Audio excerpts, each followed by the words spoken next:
The Galactic Assembly's great hall, a ring of light and diplomacy floating in the void, fell silent as the plea echoed through its crystalline walls. Ambassador Shara of the aquatic world Thalassa stood before the council. Her skin, usually shimmering with bioluminescent calm, was pale with dread. "The swarm," she began, her voice a strained whisper. "They'll breach our system in a month. My people, we have no armies, no weapons, no walls. We've known only peace for 10 millennia. Her world was a paradise of deep oceans and floating cities. They were artists, philosophers, builders of beauty. War was a concept, not a memory. Now, extinction loomed. The swarm was coming. Every species in the galaxy knew what that meant. The Zarn, a hard-shelled race, clicked with indifference. Our borders are stretched thin. We cannot spare a single ship. The crystalline krill echoed the sentiment. The swarm could target us next. We must protect our own. One by one, the excuses surfaced. Too far. Too expensive. Too many of our own people to think of. The swarm had devoured 16 worlds in the last decade. The galaxy had learned to look away. Shara felt hope drained from her. She had expected this, but the finality of it was crushing. Her civilization, a history stretching back before most of these species had learned to sail, would end in 30 days. They were doomed for the sin of being peaceful, if there are no other proposals. The council chairman began. The Terran Federation offers assistance. The chamber erupted in confusion. All eyes turned to the human delegate, a woman named Ambassador Kai. The humans were newcomers, barely a century into FTL travel. They were considered erratic, aggressive, a species of contradictions. "You would help us?" Shara asked, her voice trembling with fragile hope. Ambassador Kai stood, her eyes dark and steady. "The Terran Federation does not turn away a request for sanctuary. We are sending aid immediately. Expect our vessels within 4 days." "How many ships?" The Zarn representative scoffed. "The swarm's hunting fleet numbers over 200. What could you possibly—" "Enough."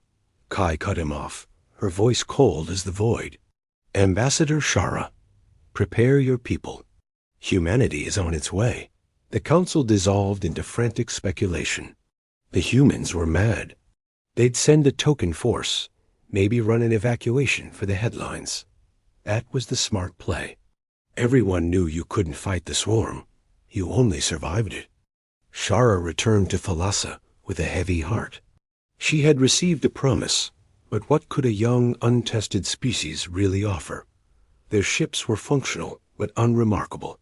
Their military was a fraction of the major powers. Still, it was more than anyone else had given. 4 days later, the human ships arrived. Shara watched from the orbital station, flanked by her chief science advisor, Elian. They expected a cruiser, perhaps a small task force. What ripped through the fabric of space stole the breath from the room. 3 ships materialized. The first was a leviathan of a carrier, nearly 4 kilometers long. Its hull was a patchwork of old wounds and new plating, bristling with launch tubes and defensive turrets. The name Indefatigable was emblazoned on its side. The second was a monstrous industrial vessel, more a mobile shipyard than a warship. Its vast construction arms were folded like the limbs of a dormant god. The Forge of Hope was its designation. The third ship? It was smaller, sleeker, and utterly terrifying. It radiated a quiet, focused menace. Every contour was a weapon. Its main cannon ran the length of its frame. The anvil had arrived. Elian's datapad slipped from his grasp. "What are those?" he whispered. A communication channel opened. A human face filled the screen, a woman in her 40s, her features sharp, her eyes carrying the weight of old battles. "Ambassador Shara, I'm Captain Alara Vance of the TFS Indefatigable. Permission to dock? We have a lot of work to do, and only 26 days to do it. Evacuation strategies?" Shara asked, confused. Captain Vance looked genuinely puzzled. "Ambassador, We're not here to evacuate. We're here to defend your world. Now, are we going to meet, or do we have to do this over a comlink? 20 minutes later, Shara and her advisors were in the Indefatigable's war room.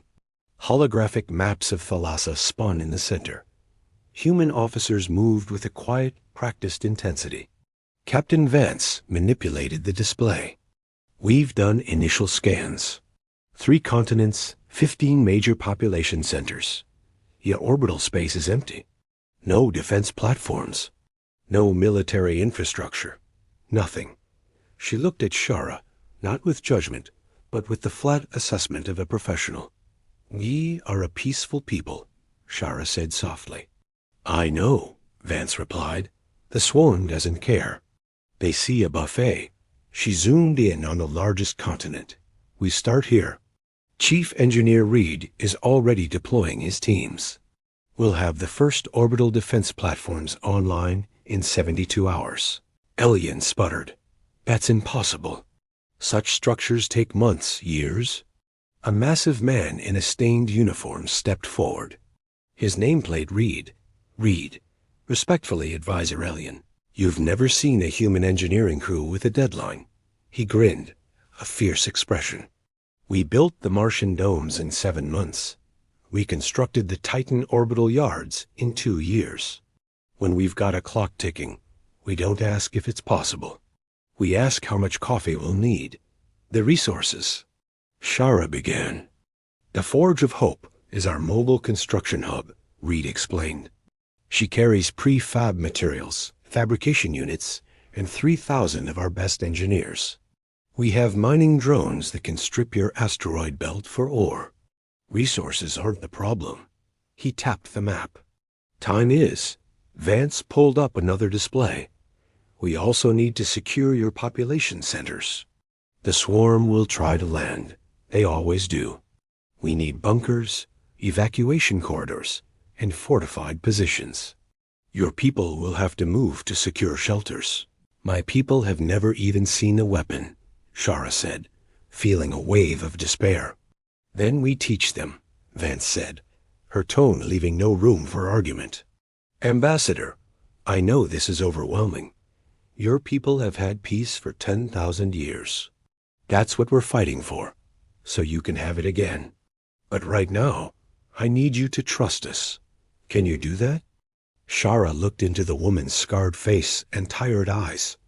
There was no pity, no calculation, just a deep, unshakable resolve. This woman wasn't here for politics or profit. She was here because she believed it was right. Yes, Shara said. We trust you. Good, Vance said. Give us landing coordinates for our construction teams, geological surveys of natural caverns, lists of your civilian leadership, and volunteers. People willing to learn to use a weapon. They won't be soldiers in 26 days, but they can learn to aim. Chief Engineer Reed's grin widened. And tell your people not to panic when they see our methods. Human construction is enthusiastic. That was the understatement of the century. Within hours, human shuttles swarmed Thalassa's skies. They descended on designated sites with equipment that looked like it belonged in a war zone. Massive drills bored into the earth. Mining rigs extracted ore with brutal speed. Fabrication units hummed day and night.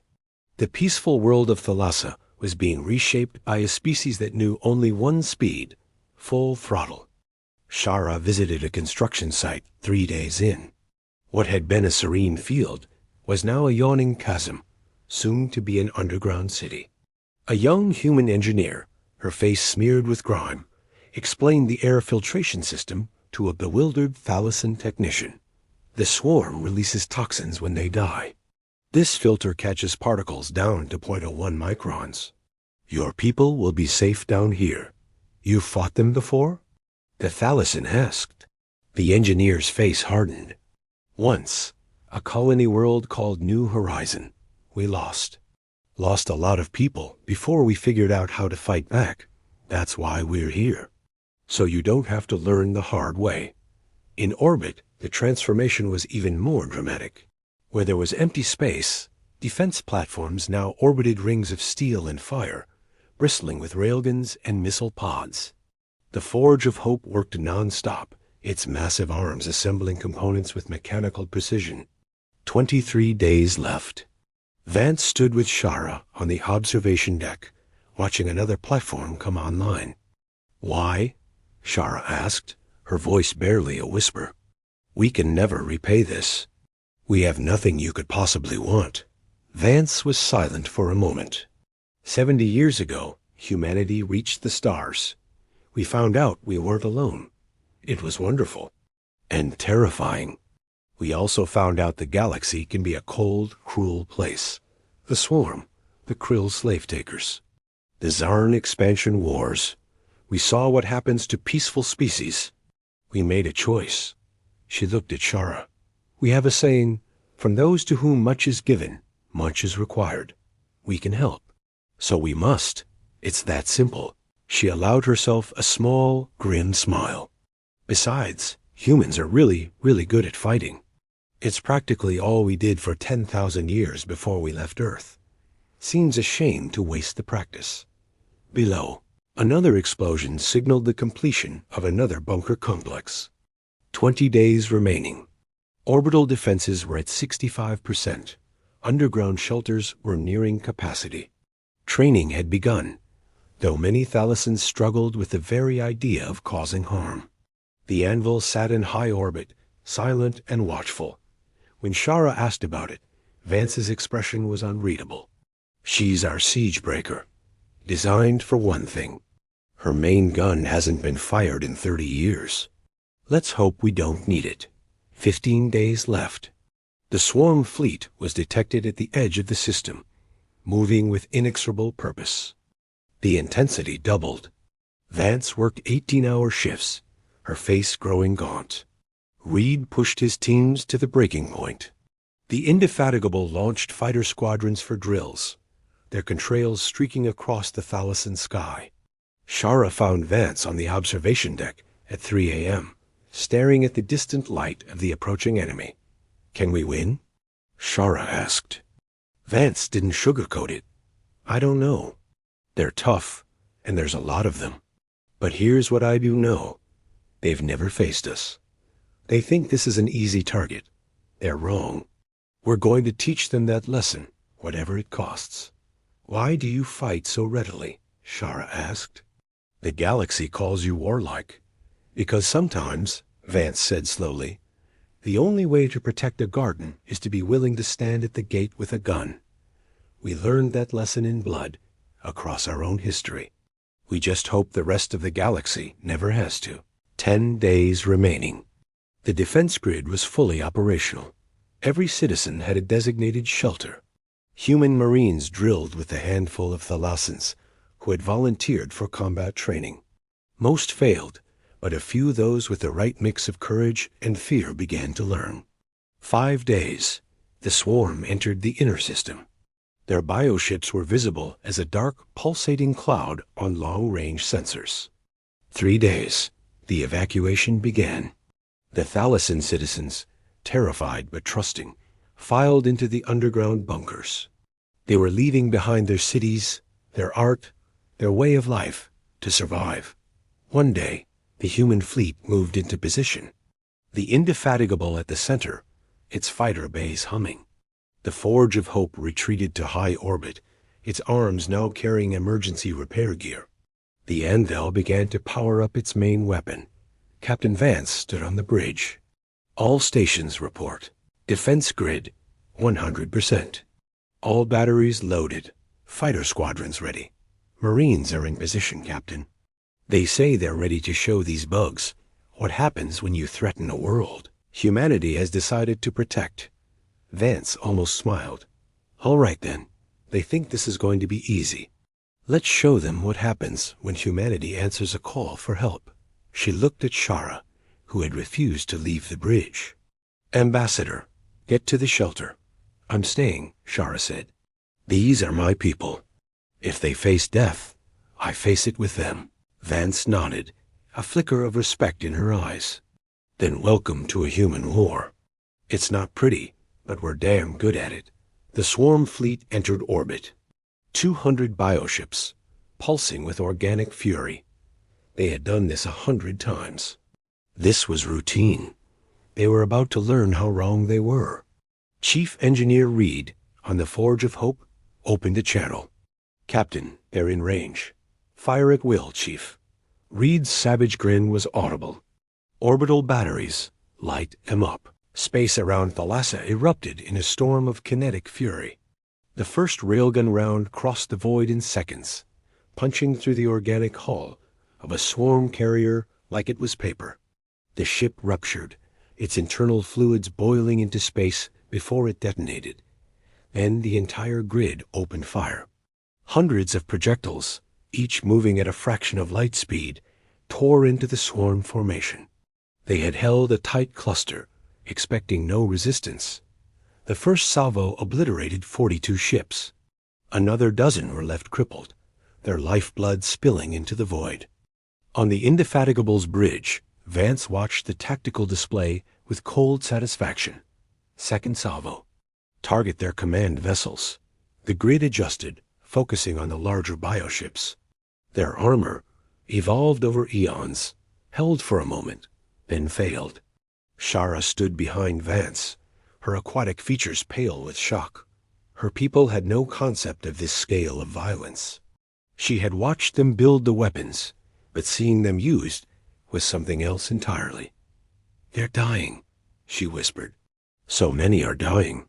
They came here to devour your people," Vance said without looking away. "Every one of those ships carries enough to strip continent. I won't apologize for defending your world." The swarm began to scatter, abandoning their tight formation. It was the right tactical move, but it had come too late. The human defense grid, designed by engineers who had studied every swarm attack for a decade, tracked them with machine precision. They're launching swarms, thousands of small attack forms. An officer called out. "Launch all fighters," Vance ordered. "Show them how humans fly." The Indefatigable's launch bays opened, and human fighters poured into the void. The pilots, their minds linked to their machines, met the swarm's instinctive swarm with calculated aggression.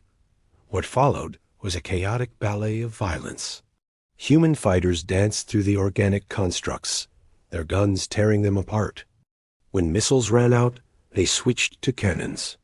When cannons were dry, some pilots did what humans had always done when cornered. They rammed. "LT? Calloway just took out a swarm cruiser analog with a collision run. We've got his beacon." "Status?" Vance asked. "He's laughing, Captain. Says he's got 2 more ejection charges if we need him to do it again." Despite the horror, Vance smiled. "That's humanity for you, Ambassador. We're insane enough to ram starships and laugh about it." But the swarm had numbers. For every one destroyed, 2 more pressed forward. They learned from the first strike and spread out, making concentrated fire less effective.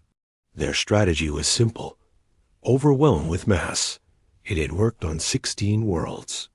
"They're attempting orbital insertion." The sensor officer called out. "They're going for the surface." "Let them come," Vance said. "Chief Reed, are your ground crews ready?" On the Forge of Hope, Reed surveyed his displays. For 26 days, his teams had worked themselves to exhaustion.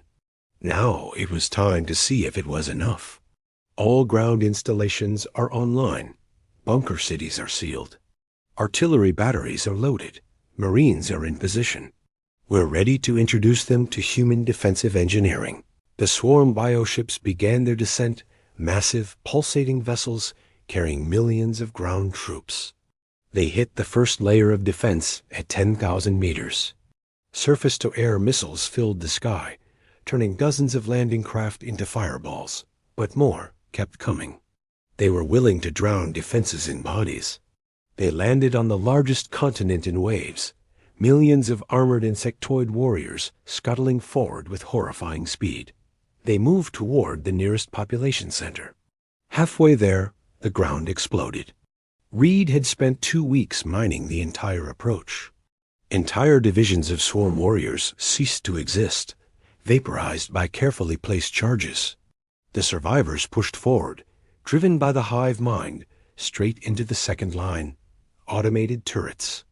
The turrets opened fire, a wall of lead and fire. The swarm staggered, but pressed on. They were tough, numerous. They would overwhelm this, as they had overwhelmed so much before.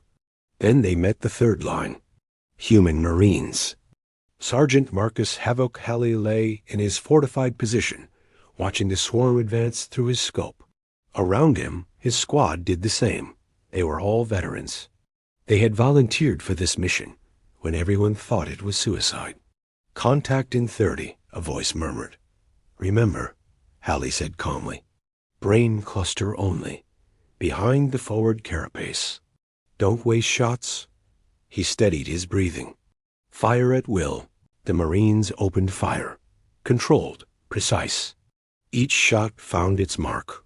The swarm fell in droves, but more kept coming. The battle devolved into chaos as the swarm reached the human lines. They were built for close combat, their mandibles designed to tear armor.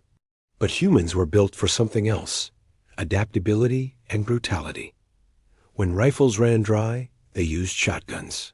When shotguns ran empty, they used pistols. When pistols were empty, they used knives. When knives broke, they used their hands and the enemy's own claws. One Marine killed 3 swarm warriors with a severed limb.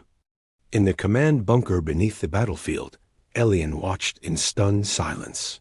He had never imagined war could be so personal, so savage. "They're insane," he breathed. "They're magnificent," Shara corrected. She had come down from orbit, refusing to be anywhere else. "They're magnificent," Shara corrected. She had come down from orbit, refusing to be anywhere else. "Swarm is breaking through on the northern approach. They're heading for Shelter Complex 3. 3,000 civilians. Dispatch reinforcements," Elian ordered, though he knew none were available. "Negative," came a voice over the comm. It was Havoc. "Northern approach is my sector. We'll handle it. Sergeant, you have 12 Marines. The enemy is 500 strong. Fall back." "Respectfully, sir, no. These people asked for our help. We don't break promises." The channel went dead. Elian pulled up the feed and watched 12 humans position themselves between 500 monsters and a shelter full of innocents. They held for 45 minutes. Havoc and his team used every trick in the book. They used terrain, funneling the swarm into kill zones. They used combined arms, covering fire, grenades. They used psychological warfare, shouting and moving to seem like a larger force. When one Marine fell, another dragged him to cover and kept fighting. When ammunition ran low, they fixed bayonets. The swarm, expecting easy prey, found a wall of defiance. Every meter forward cost them dozens of warriors. By the time reinforcements arrived, Havoc was the only one still standing. He was covered in blood, his armor shredded, his rifle destroyed. He stood with a combat knife, swaying between the enemy and the shelter entrance. "Shelter is secure," he reported. Then he collapsed. The battle raged for 3 days. The swarm kept landing, kept pushing, kept expecting the defenders to break. But the humans didn't break. They couldn't. Every shelter held thousands of lives. Reed worked miracles on the Forge of Hope, manufacturing ammunition and replacement parts under fire. One of his engineers, a woman named Eva, used a construction mech as an improvised tank, crushing swarm warriors with a machine designed to lift cargo. In orbit, the battle was a stalemate. The Indefatigable had lost a third of its fighters. 2 defense platforms were destroyed. Vance reviewed the reports and realized the truth. They were losing. Not quickly, but inevitably. The swarm had too many ships. "Captain," the tactical officer said quietly, "swarm capital ships are forming up. They're preparing for an orbital bombardment. If they target the shelters directly..." Vance was silent for a long moment. Then she opened a channel to the anvil. "Captain Morrison, this is Vance. I need your main gun." Everyone on the bridge knew what that meant. The anvil's main cannon was a weapon of last resort, designed to crack planetoids. It hadn't been used in 3 decades, because the last time it fired, it destroyed 3 friendly ships in the backwash.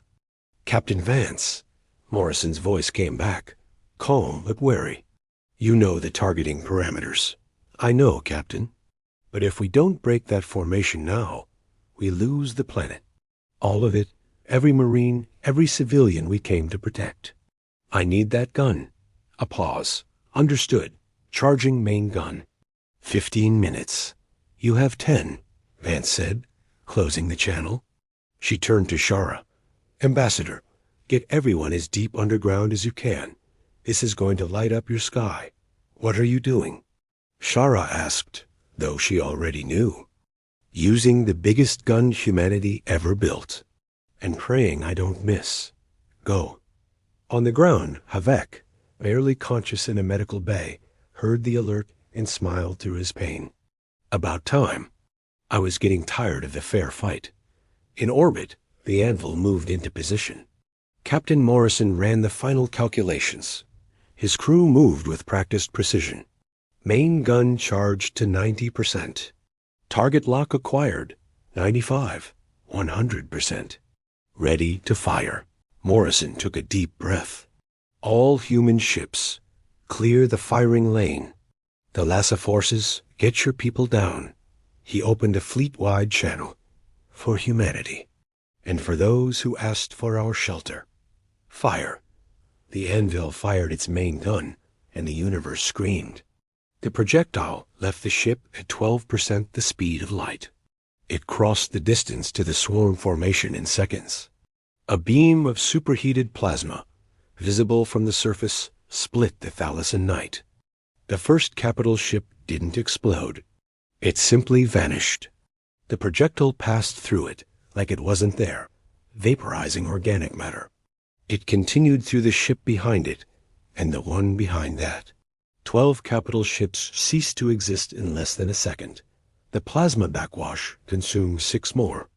The swarm formation, their command structure decimated, broke apart in chaos. The hive mind, spread across hundreds of ships, experienced something new, primal fear. Direct hit. 18 confirmed kills. The formation is scattering. The tactical officer reported. "Don't let them regroup." Vance snapped. "All fighters pursue. Orbital batteries, fire at will. I want every ship that's running to think twice about coming back." The human fighters, aggressive by any standard, heard the order and went on the hunt. They pursued the fleeing swarm vessels with a predator's intensity. Lieutenant Eva Chun, low on ammo, close to point-blank range on a fleeing cruiser. "They don't have weapons anymore," she said, watching it break apart. "They just have fear. And they should be afraid. They attacked the wrong planet." On the ground, the swarm forces, cut off from the hive mind, began to falter. Some kept fighting. Many simply froze. Human Marines, battered but unbroken, pressed their advantage. HFY, against medical advice, returned to the field with a rifle. "I'll rest when they're gone," he said. The tide had turned. The remaining swarm ships engaged their FTL drives and fled, leaving behind millions of ground troops. On Thalassa, those abandoned warriors faced a choice they had never known: surrender or die. Commander Elian, watching from the bunker, made a decision, broadcast on all frequencies. "Tell them to lay down their weapons and gather. If they comply, we will not kill them." A human officer stared at him. "Commander, these things were trying to eat your people." "And you taught us something," Elian replied. "You fight with ferocity, but also with mercy when the fight is won. We will not become monsters." He looked at Shara, who nodded. "We are Thalassa. We choose peace when peace is possible." The battle was over. The humans had won. But victory was measured in scars. 35% of the human fighters were destroyed, 1,700 Marines dead. The Indefatigable was heavily damaged. 3 defense platforms were gone. But Thalassa stood. Of the 8 million Thalassans, 25,000 had died. It was a tragedy, but compared to extinction, it was a miracle. 3 days after the last shot, Shara walked through the human medical bay. She found Captain Vance, refusing treatment until her people were cared for. "Captain, you need medical attention." "I'm fine," Vance said, though she clearly wasn't. "How are your people?" "Alive, because of you." Shara sat beside her. "Why did you do this? We are not your people. We had nothing to offer. You could have left. Instead, you fought like we were your own." Vance watched a medic work on a Marine who had lost a leg. "Ambassador, do you know what humanity's greatest strength is? It's not our technology. It's that we're too stubborn to know when something is impossible. You asked for shelter. Others heard evacuation. We heard protect. Before we reached the stars, we spent millennia fighting each other. We nearly destroyed ourselves. But we also learned that the cost of helping is always less than the cost of doing nothing. Your people sacrificed so much," Shara said, tears flowing. "That's what sacrifice is," Vance said gently. "Doing something that costs you because it's the right thing to do." She smiled, a tired, genuine expression. "Your people gave us something in return. Purpose.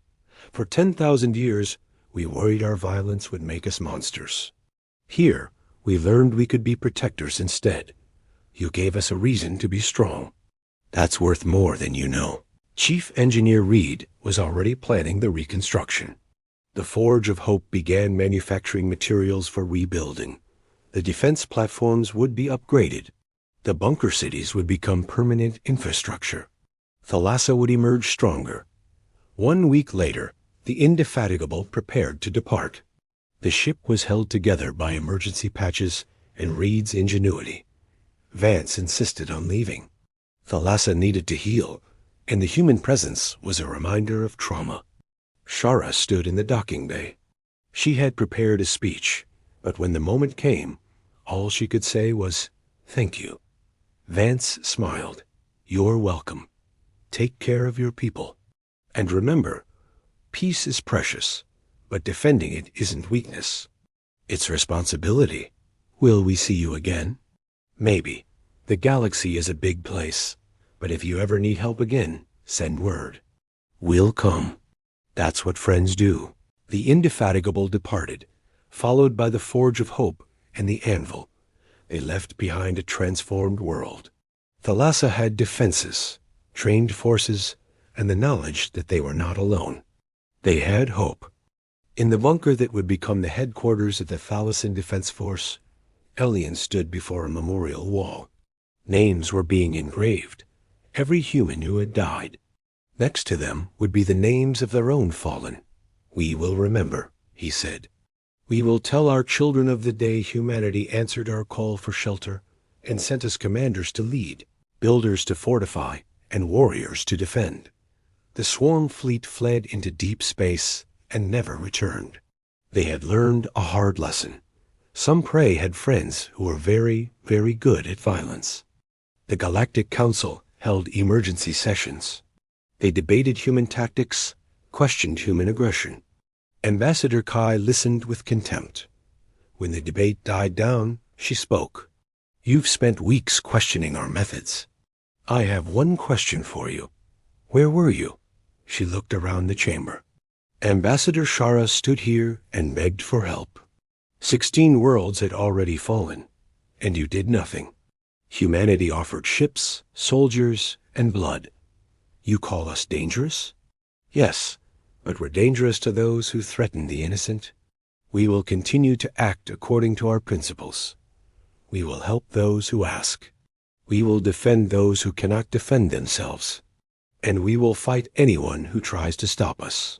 This council can sanction us, condemn us, or thank us. We don't care.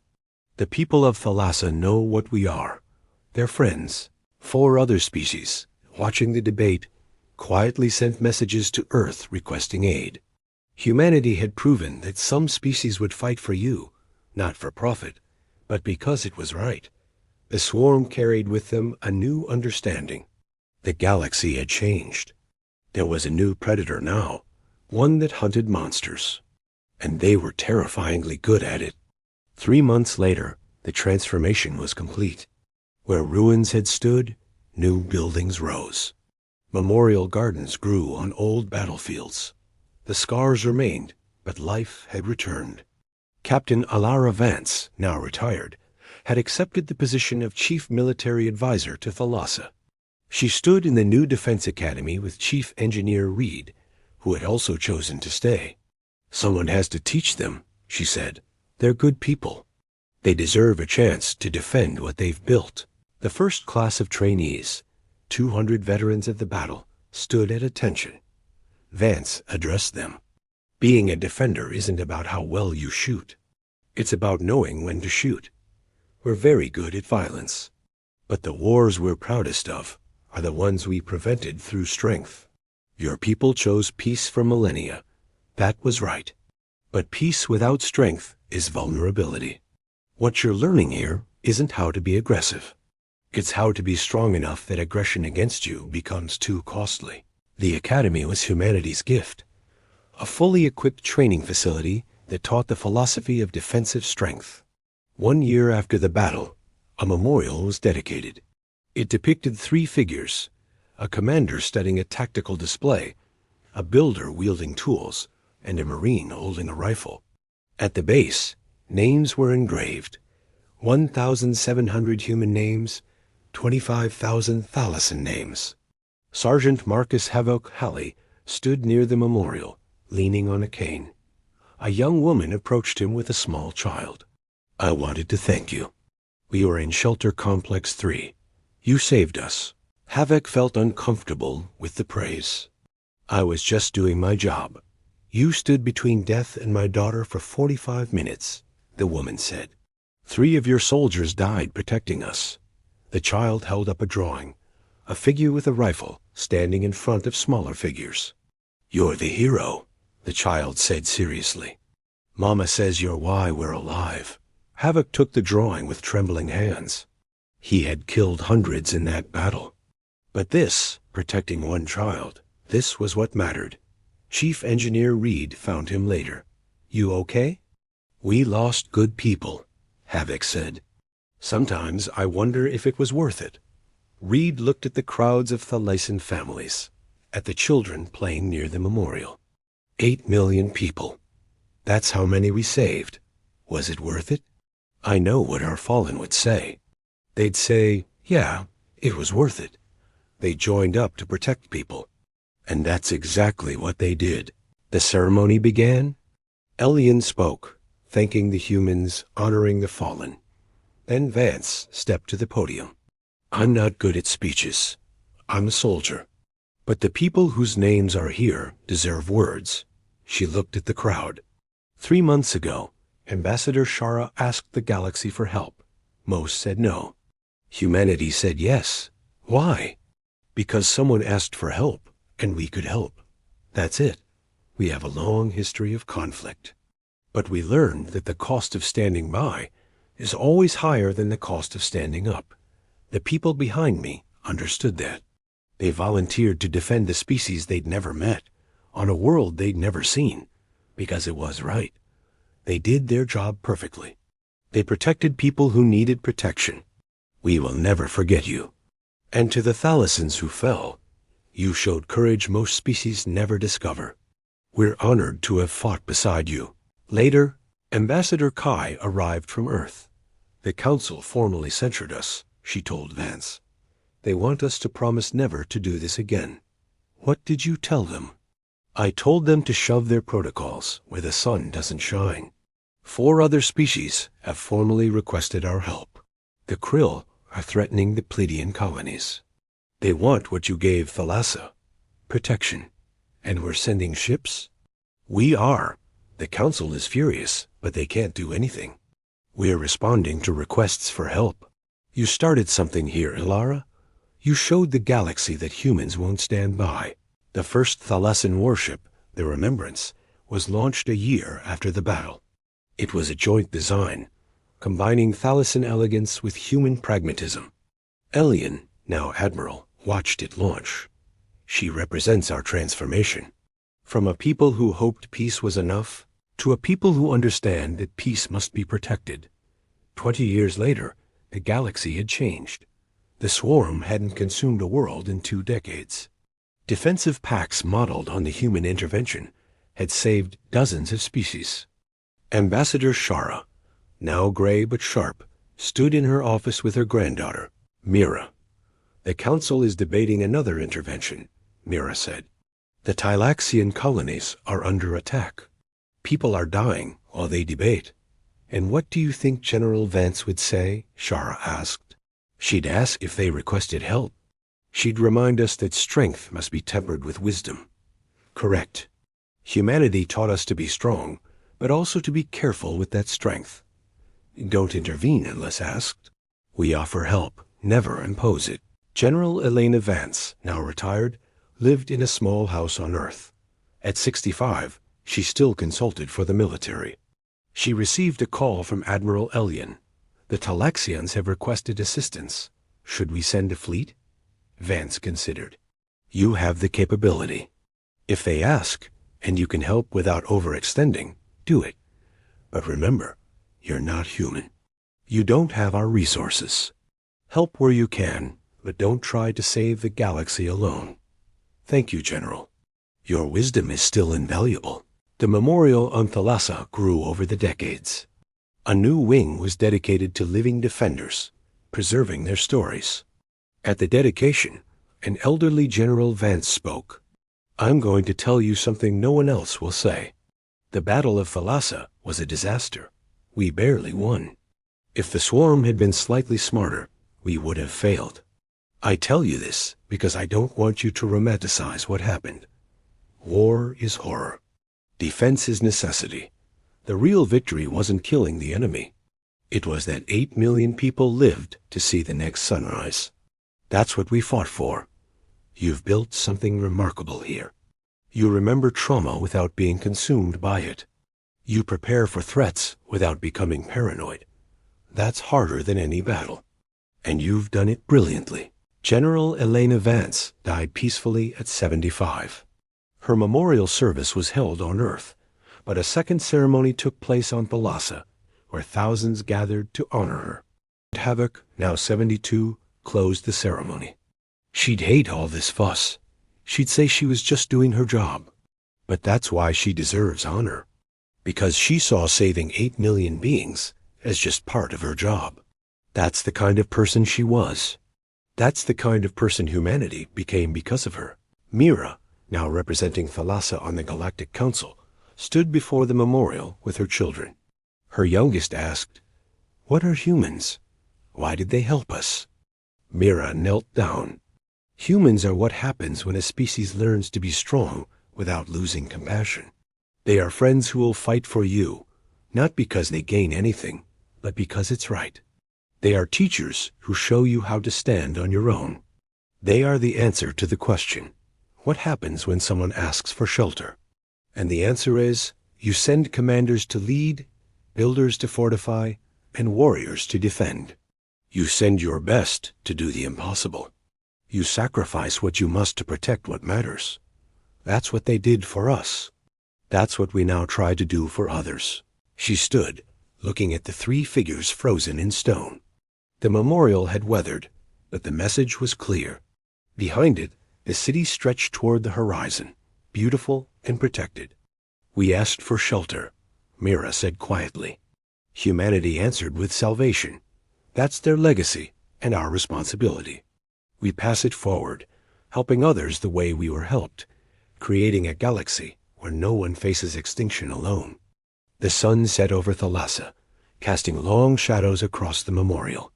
In orbit, defense platforms kept watch, maintained by beings who understood that peace required protection.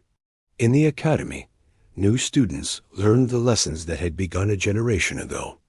The galaxy was still dangerous, but the response was different now. Species helped each other, stood together against the darkness. And in the memorial gardens, children played without fear, protected by the sacrifice of those who had answered a desperate plea for shelter with everything they had. That was humanity's answer. That was humanity's gift. That was the legacy of the day the humans came not with evacuation ships, but with commanders, builders, and warriors. With everything needed to transform victims into survivors, to prove that in a cruel galaxy, sometimes someone stands up and says, "Not today. Not here. Not while we can help."